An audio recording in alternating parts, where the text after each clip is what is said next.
Hi, everybody, and welcome to the Truth Speaker TV. So, today we're going to watch a video and I'm going to provide my commentary. I saw this video and I'm very interested in finding out this man's experience. He said he had a near death experience. So, I know when we hear stories like that, a lot of us tend to get curious, like what actually happened. So, yeah, I'm there for the what happened. Let's listen to his story and I'll be back with my commentary. Before, I was working as a firefighter in Santa Barbara. I was at Station 11 on a paramedic engine. I was an engineer, I drove. And there was a powerful flu epidemic going on in the area. And lots of people were sick. Emergency rooms were full of people. And we went to a patient. She'd been cooped up in a room and she was really ill. And it was obvious we had to move fast because everything about her was wrong. And I grabbed the O2 and booted across the bed and got above her and got a mask on her. And as I was fixing it, tightening it up, she let out this big exhale because she was so happy that we had arrived. And I was taking a breath in, and I felt my lungs fill with her breath. And I said, well, if that's not an inoculation, I don't know what is. And a couple of days later, I was really sick. At this point, I was really ill and I was at home. I was circling the drain. It was hard to get out of bed. I was throwing up and going the other way. It was the afternoon of the third day, I think. I was looking in the mirror and I said, man, I don't even look like myself. Everything was dark. My heart was racing. It was like 150. And I tried to take my pulse at my wrist because that's a good indicator of what your blood pressure is. And I couldn't get a pulse at my wrist, so I knew it was below 80. So I called my niece, I called my sister, and my niece picked up, and I tried to talk to her, and it was just a whisper. And she knew there was trouble. She hung up, dialed 911, and Santa Barbara County Fire came and picked me up. Guys did a wonderful job. They started high flow IVs. It was obvious that I was severely dehydrated and got me in an ambulance and got me to the hospital. And when we went in, the place was full. It was full of people, full of kids and adults, and everybody had this same really powerful flu. And I got put in a room and they kept changing out the IVs. I had a couple of bags by then. I think another one was hung. By the next day, when I left, they said they'd given me 11 liters of fluids. They're trying to float the system because something happened, and I don't blame anybody, or I don't have any ill feelings towards anybody about it because it led to this event, which was something that was meant to be. And anyway, the nurse came in and she said everyone's getting these two drugs, something for pain, which was a morphine type thing, and something for nausea. She pushed him into the IV port, and I kind of was sitting up. I was getting dressed. My wife was there, and I was like, I think I can go home. And she goes, nope, the doctor hasn't even seen you yet, and these are orders for everybody. Anyway, she pushed it, and I keeled over. I'm going to make a bold statement and say that doing a TEDx talk is going to be In and they Narcan you, and Narcan is something that gobbles up the opiates, and they Narcan you. She had it written down 3 times. And you weren't coming back. So they put me in intensive care for the night and had all this equipment and tubes and stuff on me. And I don't know any of this. My wife hung in there. And at some point during that night, I left my body. And I found myself flying through this star-filled realm. Every time I tell this story, I just start smiling because it all comes back. But yeah, I was flying through this star-filled realm, and there were all these magnificent stars, orbs, all around me, and they were so welcoming, and it was like I was being paraded through, and all I felt was everything a human ever wants to feel. Just acceptance and love and joy and being held. And all those things, all those negative things that we have about ourselves, they were gone. They were absolutely gone. Things like, anger and resentment or spite or jealousy. In my opinion, those emotions do not travel with us. They stay here. They're tools for us to learn from. So anyway, I was flying through this star-filled realm, feeling absolutely ecstatic, like a cosmic orgasm. And it wasn't just an explosion. That was a full-time vibe. that is what we come from. We get glimpses of it here when we score the winning touchdown, or we get that job we wanted, or get the girl, and all these victories. If you roll them all into one, times it by a million, that is your vibration. So yeah, we come down here to push against this really dense, harsh vibrations, and it's really a wonderful gift. It really is. Yeah, I'm cruising along, and there was cosmic orgasm, just continuous, and I felt like I'd been released from a hot, dark closet, and I was this huge, expanded cloud, a huge, expanded balloon. It seemed like I went out forever. And the thing that I kept saying while I was flying along and I was enjoying everything, and I kept saying, how in the world did I believe I was this dude? It was such a crazy trick that I was this person, and I had all these good points and bad points, and buttons. We all have them, emotional buttons that are going to send me into whatever depression, and they were gone. All that was gone. All that was gone, and that remained with the person that was Bill Letson. And I had full knowledge of Bill Letson's entire life and knew all the details, and I didn't want anything to do with it. And I like him. He's a good guy, but I didn't want anything to do with it. The thought of going back was out of the question. My body was, I was well aware that my body was behind, and it was like a banana peel. What are you going to do with a banana peel? Throw it away. And that's what it felt like.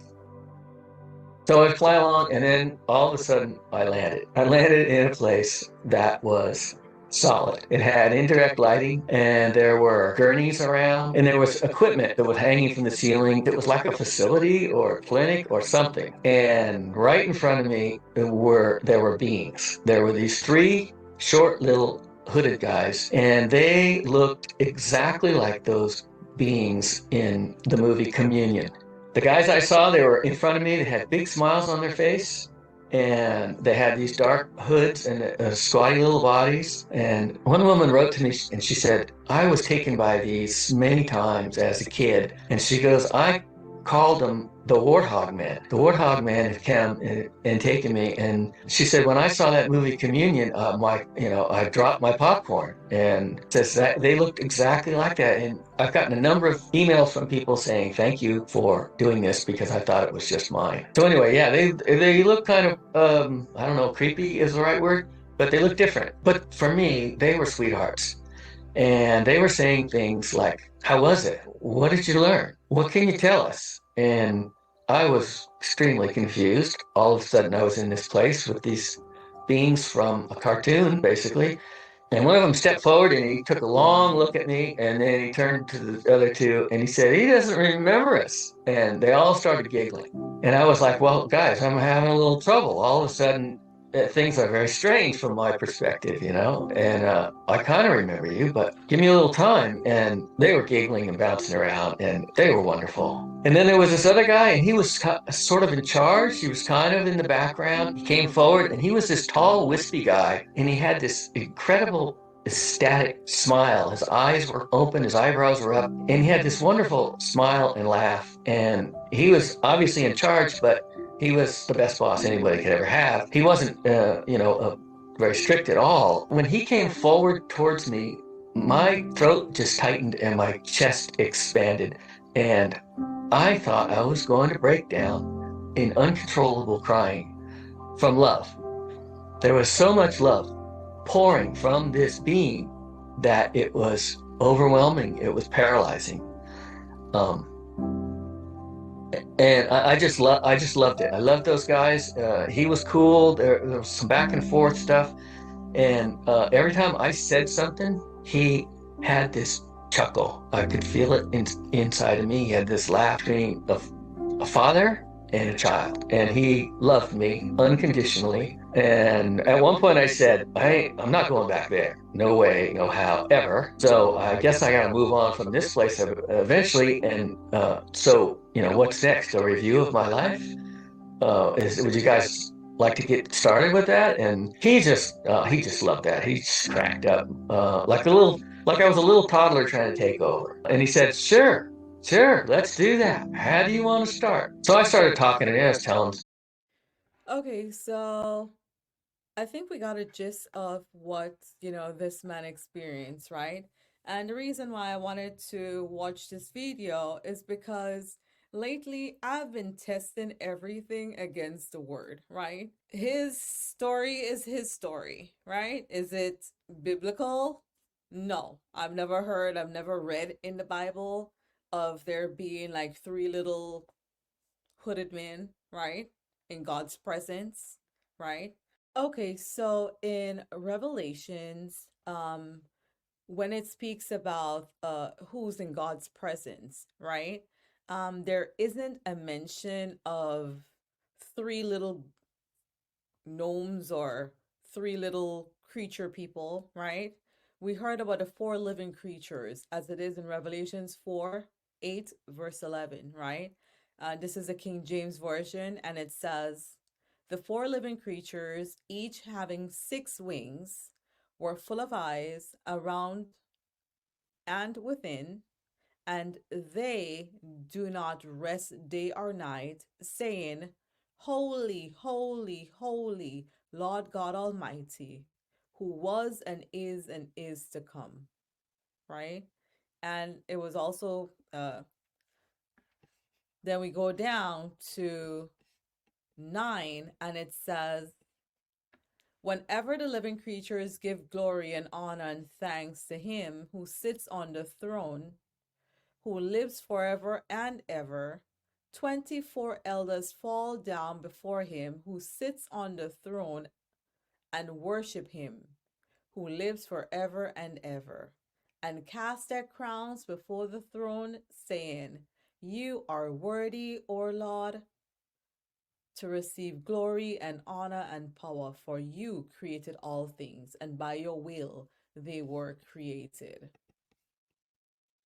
Okay, so I wanted to share this because as a believer, my comment is just for the place where he said he ended up, right? What does the word say? Everything we hear, we have to test it, right? Every spirit, we must test it, right? And Revelations tells us there are 4 creatures in God's presence, right? There's also 24 elders. Yes. Okay. A lot of people have been saying they died, they have that experience, and they went to heaven and everything else, right? This man said he ended up in something like a facility, and they were like 3 little creatures, right? That's not in the Bible. I've never seen, and I have not read everything in the Bible. Again, believers and people who are trying to believe, or you're not sure where you are yet, right? Stories like this can be tricky, right? Once you're not in the word, once you're not strong enough and you're not growing in the word, you may think, well, that's what it is. But when we put his story up against what we know biblically, right? It does not stand the test, right? He's not claiming that he went to heaven, right? He just said he had an experience, okay? So, again, my message is for those believers, those who are beginning Christians, those who are, just Christians in general and may think, oh, that is what it is, okay? No, I just read Revelations to you guys, and the story, it does not stand the biblical test. It does not stand the word test. So again, this man's story does not stand the biblical test. It does not stand the word test. We're just doing this for our own growth and our own knowledge, right? So that we have discernment.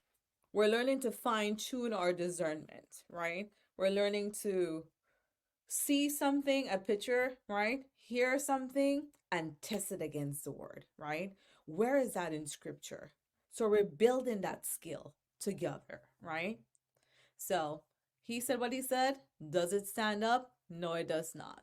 Thank you guys for joining me on this video. Don't forget to like, share, comment, subscribe, and hit that notification bell so whenever I upload a video, you will be the first to know about it. Thank you guys.